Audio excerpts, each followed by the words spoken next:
Hello, welcome to the Silver-Haired Tsunami Show. I'm your host, Steve Sexton. You know what? What a wonderful day. We've got a great show, and we've got a lot of experts here. You know what?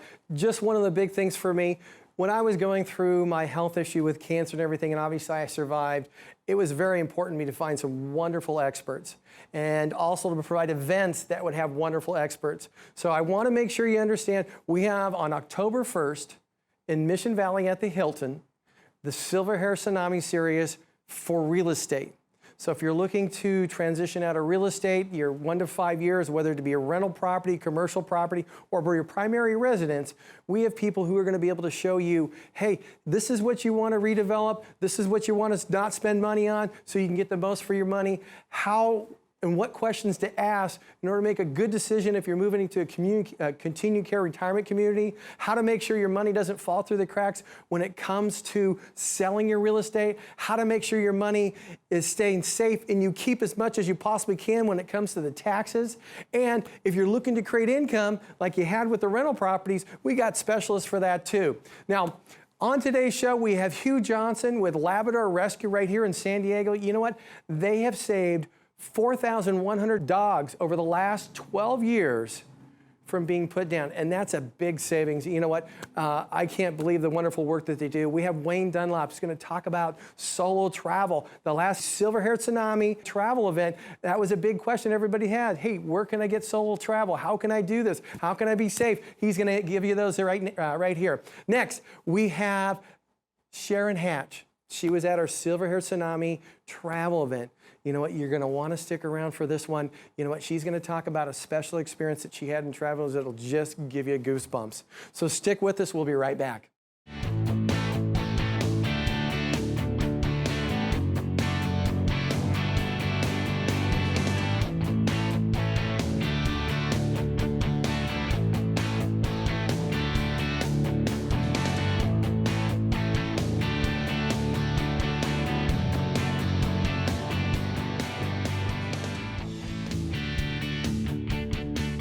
With over 100 million people over the age of 50 here right now in the United States, we've got a lot of baby boomers. And those baby boomers are looking at ways to transition out of their real estate. Why? Hey, it's real simple. You know what? They've got kids that have moved to the Midwest or another state in which they're looking at downsizing their primary residence and splitting it between two. We also have people that are saying, you know what? Hey, I've been in my house. I'm 80 years old. Now it's start to move over to those continuing care retirement communities like Carlsbad by the Sea or V La Jolla or the Glens at Scripps Ranch. Many of those places, they're going, hey, I'm doing that. And then we have people who have investment real estate and they're saying, you know what?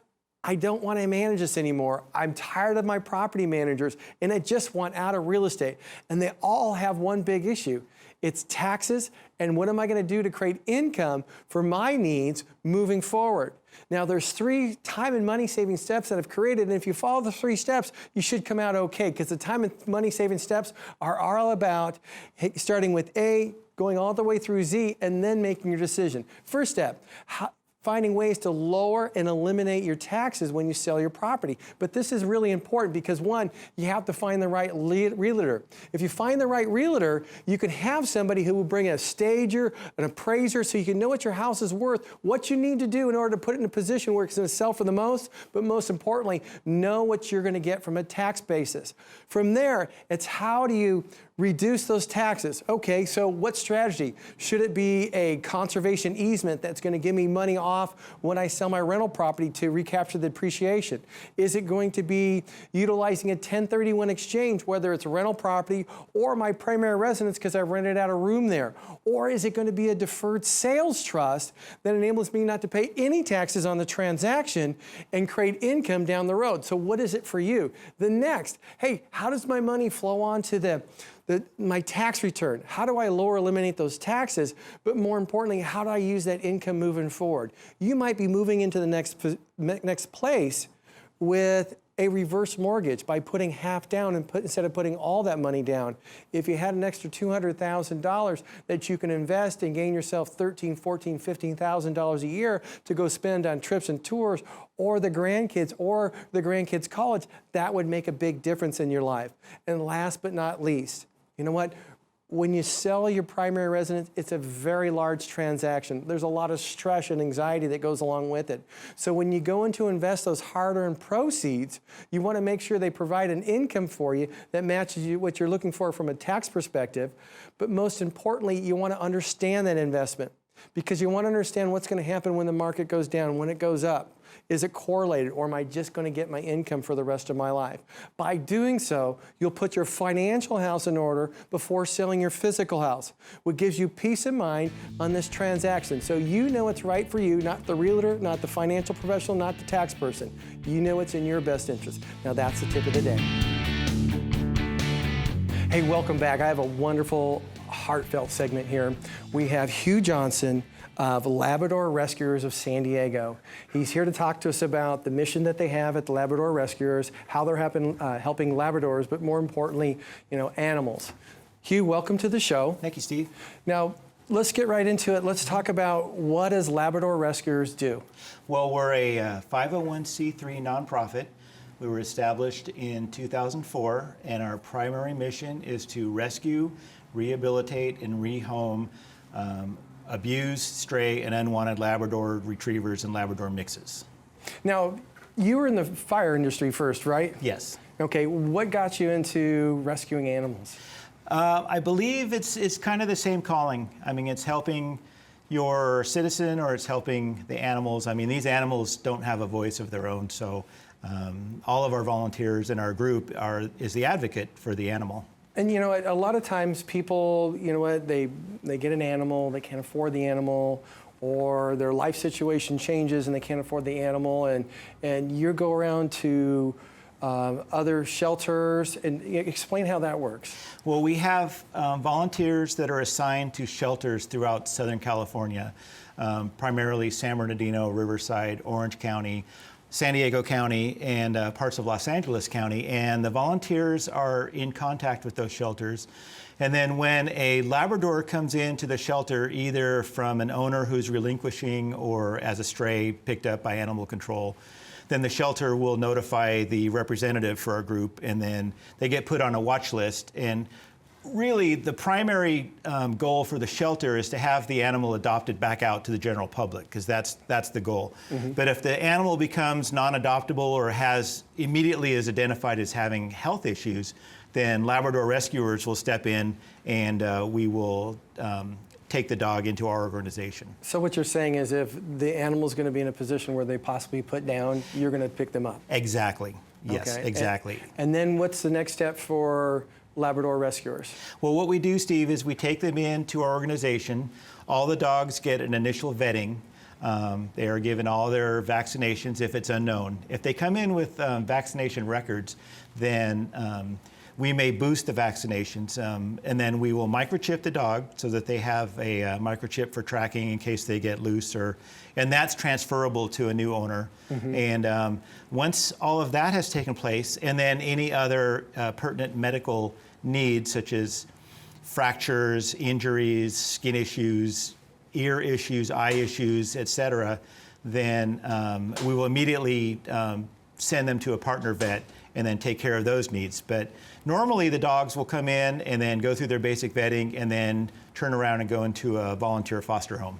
Okay. Now, you talked about volunteers. Yes. How do people go about volunteering for Labrador Rescuers? It's very easy. You go to our website. It's www.labrescuers.org, mm-hmm. and there's a link in there to become a volunteer foster or a volunteer.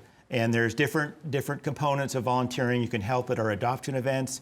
You can be a foster parent or a foster home for a dog. You can help with our fundraisers, graphic design, all sorts of things. Now, what does it usually cost to rescue a dog? Well, we did a study in 2014, and we found that approximately $850 is the overall cost for each dog that comes into our organization, and that's averaged out between medical needs and basic vetting. Okay. Now, you have a special event coming up. It's a fundraiser. Yes, it is. It's called Lab Amore. Very good. Okay. And when is it? Tell us all about it. How can people get involved? This is our 12th annual Lab Amore.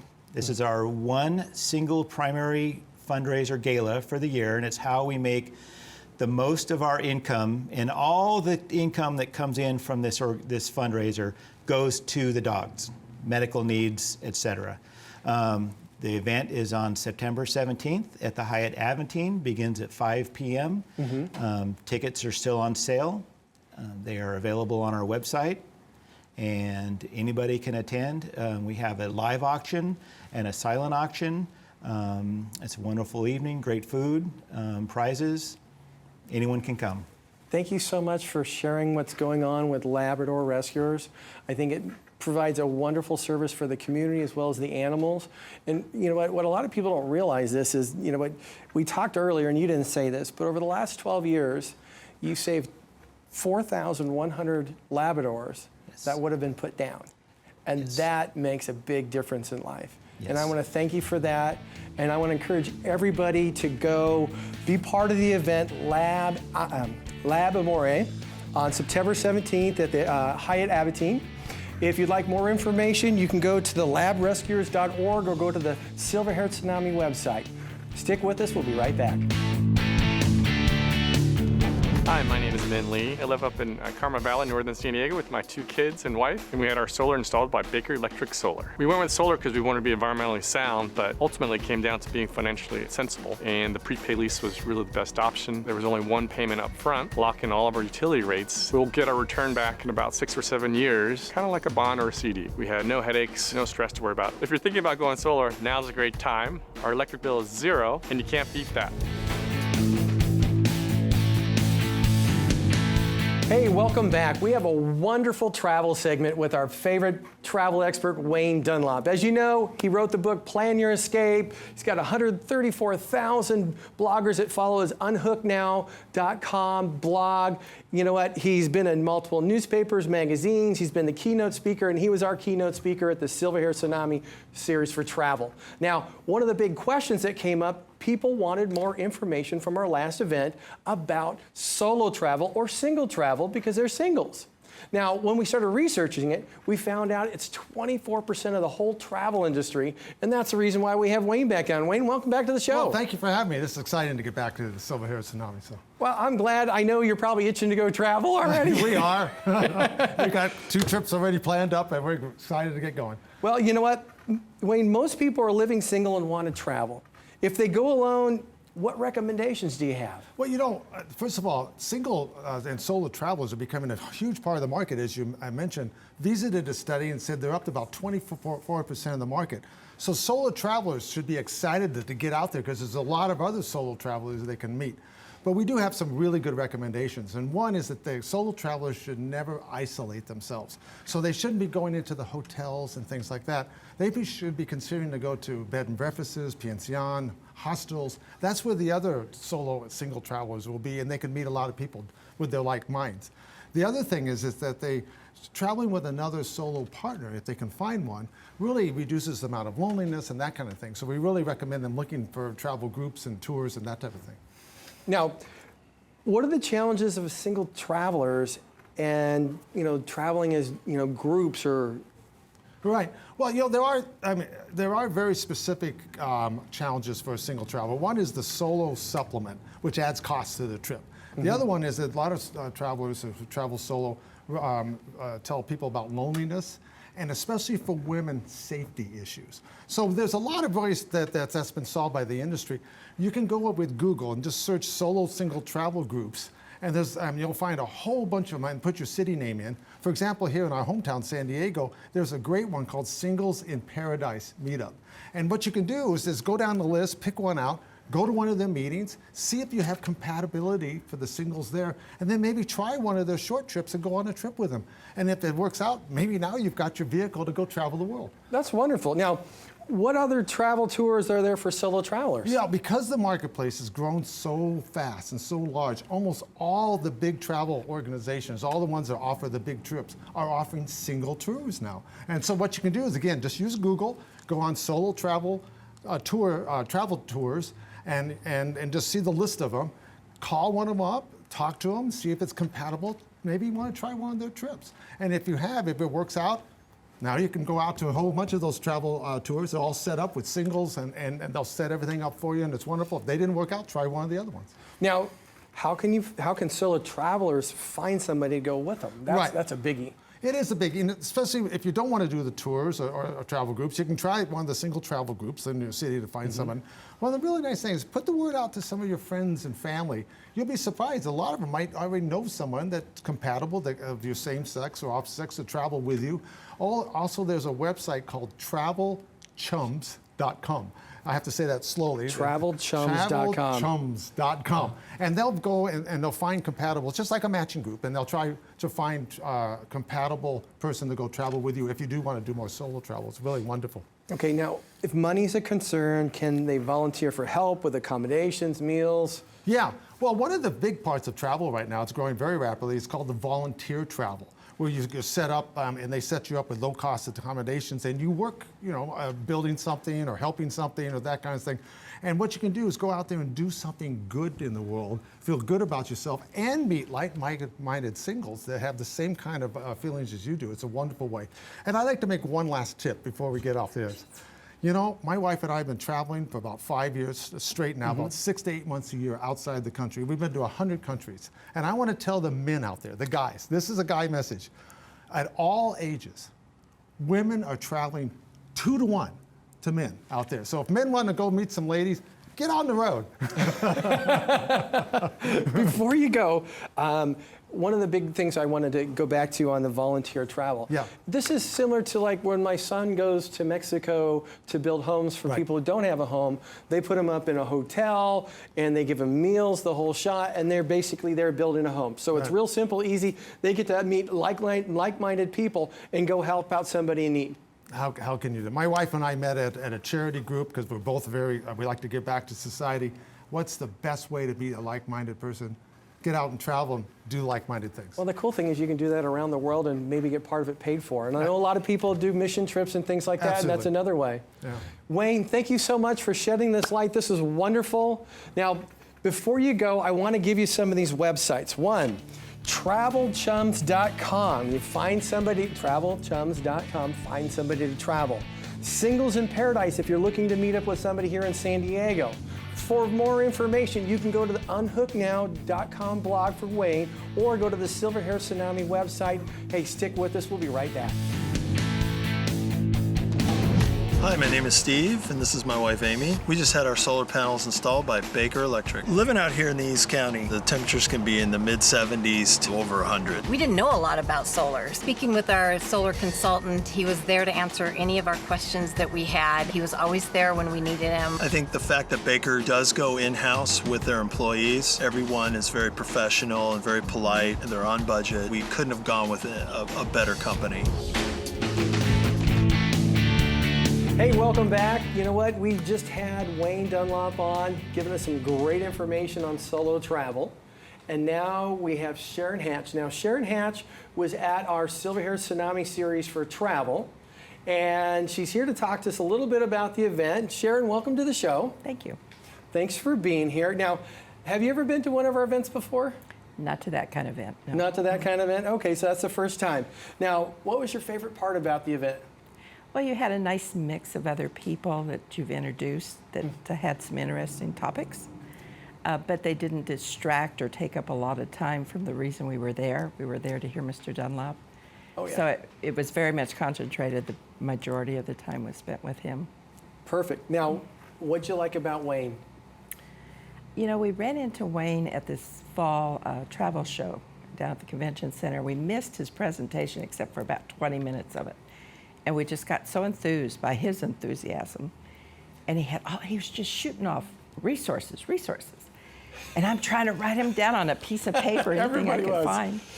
And then when we got your brochure about this, I said, we got to go see this guy. He was just so interesting. And he was just even better. And then the lady next to me, she's even taking pictures of his slides because he's talking so fast. So anybody that goes to another one, don't worry, it's in his book. Yeah. You don't have to try to take notes. But he is just full of information. He has such an enthusiasm that he conveys Mm-hmm. about the world of travel. You know what? Remember when I described him as a a drug addict, but for travel. Yeah, right. That's a very good description of him because he's definitely enthusiastic. Now, what kind of future travel plans do you have? Well, we're going to an Arctic cruise, an ocean cruise, in January. Oh, great. And we're going to take a river cruise in April for the tulips in Holland. Oh, that's fun. And we're working on a land tour in the United States or Canada for the fall. Where are you just going to drive, motorhome? No, I just opened a book and there it was. It was partly land and partly river and partly lakes of the Great Lakes. Mm-hmm. And I'd never seen that offered before. And I thought you that love was the Great Lakes. Well, we've been to the area all around the Great Lakes on land, but never actually on the Great Lakes. Never even thought about it. Like I said, you're going to enjoy that. Yeah. You're going to enjoy that. Now, what tips that you learned from Wayne's book has helped you? Oh, from our fall trip, we were planning a New Zealand, Australia trip. Mm-hmm. And I immediately used some of his websites and got great deals on some hotels and stuff for our downtime while we were over there with friends. And it was nice, too, that he validated some of the places that I had found on my own, that they were good spaces, places for me to be going to find good prices. But there's just so many of them. They're just website after website after website to research for prices. Even when I go look for, it was really nice. One of the things he said was a lot of these websites, they buy each other. Right. And basically the prices are pennies here and there. But then when you go to Cheapo Air, which I love, saved me $350. I took the kids and my wife to Florida before they got too old to really enjoy Epcot and all that stuff. Right. And I saved $350 a ticket going in December, which was great. Well, a concept he threw out there that I'd never thought about, because we have taken a couple of repositioning cruises, but when he talked about going between the East Coast and Europe on a 11 or 12 day repositioning cruise, I went, and it was so cheap. It was cheaper than flying. I'm going, I'm going to think about that one. So what do you personally like about travel? Oh, to me, life is an ongoing educational experience. And the world of travel is a huge classroom. There's so much to see and learn out there. And we've been very blessed to have been able to retire early, to be in good health, and have the resources to see some of this world. And we've done quite a bit of. My husband proposed to me in 1983. He worked for an old airline called PSA. They used to have great commercials. Yeah. Well, he said, "Marry me and fly free," and he didn't know what he was getting into. Because we've been flying ever since. But we really enjoy the experience, the people we meet, the cultures we see. We've seen riches, we've seen extreme poverty. But the people, there's good people everywhere. And they're all working hard, they're trying to raise families, they're taking care of parents sometimes, they're hoping to retire, they're hoping to travel. And we're all the same. And it's in that public interaction with other people is wonderful. Whether it's on your tour or it's someone you meet in another country, it adds to life's variety. I always ask this to everybody who gets in contact with Wayne. What is your favorite memory while traveling?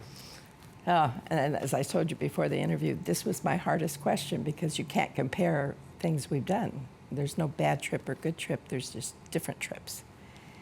But when I thought about what do I remember of all my trips,